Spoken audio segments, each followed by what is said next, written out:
দর্শক শ্রোতা, আপনি কি আপনার প্রোফাইলে ফটো, ভিডিও, রিলস সবকিছু আপলোড করেন, কিন্তু তারপরেও আপনার সেই ফটো, ভিডিও, রিলসে কোনো ধরনের ভিউজ আসে না?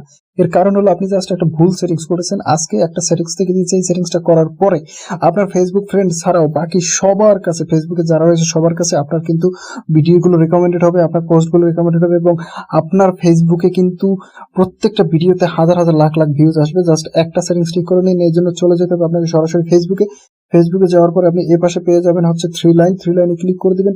থ্রি লাইনে ক্লিক করার পরে আপনি এখানে সেটিংস এর অপশন পেয়ে যাবেন। সেটিংস এর অপশনের উপর ক্লিক করুন। ক্লিক করার পরে এই পাশে আপনি নিচে এখানে পেয়ে যাবেন হচ্ছে ডিফল্ট অডিয়েন্স সেটিংস। জাস্ট এই যে ডিফল্ট অডিয়েন্স সেটিংসটা দেখতে পাচ্ছেন, এটার উপরে ক্লিক করুন।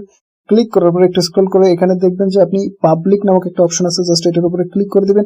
ক্লিক করে দেওয়ার পরে এখানে নেক্সটে ক্লিক করতে হবে। জাস্ট নেক্সটে ক্লিক করে দিন। তারপরে এখান থেকে কনফার্মে ক্লিক করতে হবে আপনাকে। জাস্ট আমি এখান থেকে কনফার্মে ক্লিক করে দিলাম। কনফার্মে ক্লিক করে দেওয়ার পরে ডানে ক্লিক করে দিন।